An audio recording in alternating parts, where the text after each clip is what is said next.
Alright, here is another illustration how you can make money of everything in this game, even from the trash that that trash folder. That's what it is. It's a trash folder, as you see. And here you see the advertisement, and you can capture it and show it on your pages, and being paid, it will be paid. That's a different story. It's a different game actually. It's called Capture the Banner Flag game, which is a little different. But what I want to show you here is this. Look, this button takes a screenshot of the screen. So this one takes a video, like G file, generates a G file or MP4 file of the screen. So watch what's going to happen if I press it. I'll press this one. Boom. How in the world did they know that I press this button? This is complete violation of privacy. It means somehow they put a cookie or some kind of script that knows that I press that button. If you wait a little, it will come back. The advertisement will come back. But this is just outrageous. This is really something. Maybe you could, I'm not sure even if they give you this option here, but this is how it takes the screenshot. All right. So let's see how long it will take before the advertisements come back.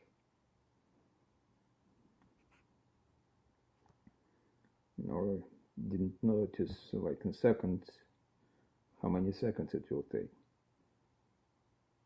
Well, we'll wait. And in fact, I want to show you how I take screenshots. And for this reason, let's say you click here, then you stretch the screen, and now you see Dr. Z here, right, on that background. And I want to still capture that ad when it appears, because I want to show you something else. Well, it must be like a couple of minutes or 3 minutes that they freeze sending advertisements here. Well,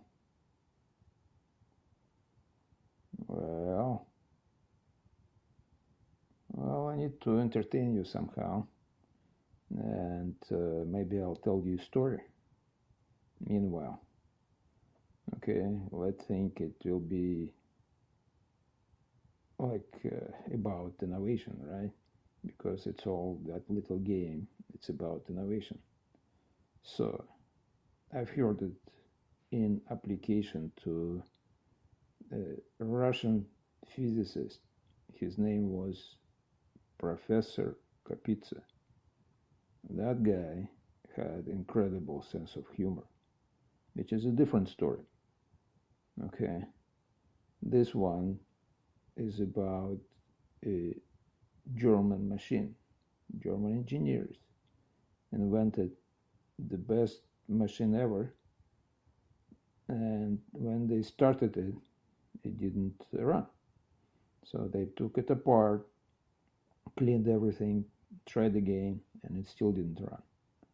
So they had that international competition. Whoever makes the machine, fix the machine and makes it run, gets 10,000 Deutschmarks.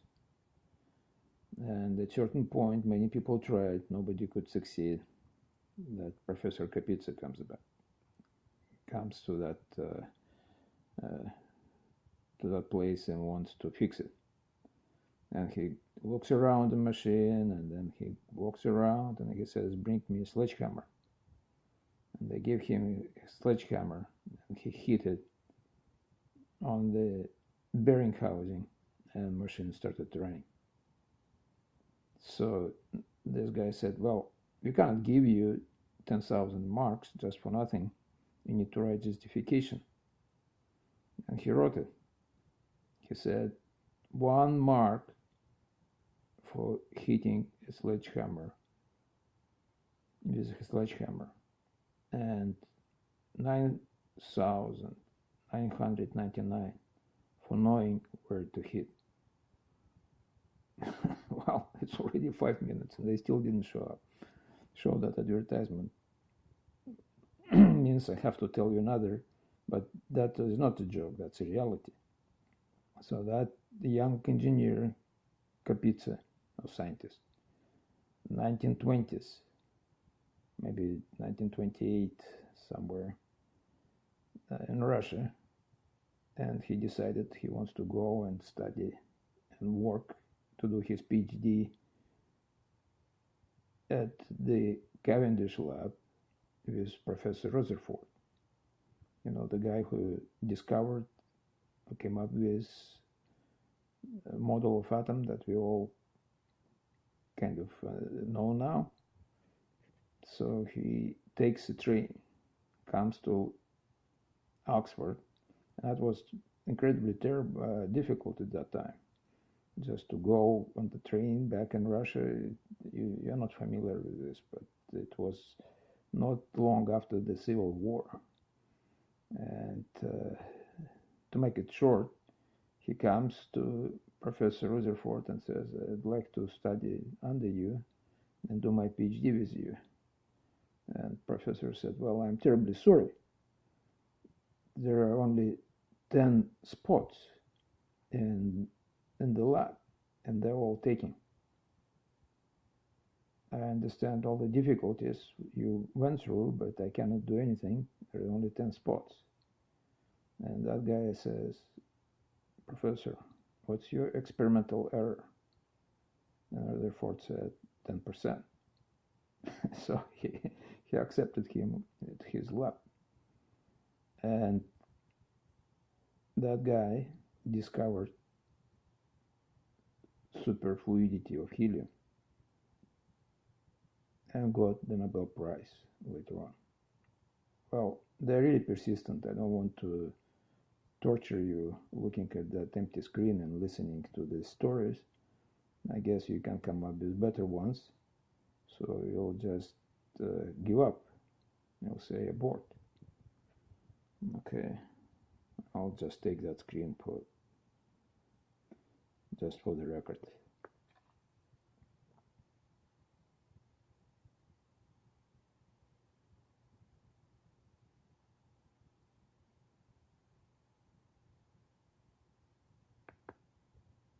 Aha, you see?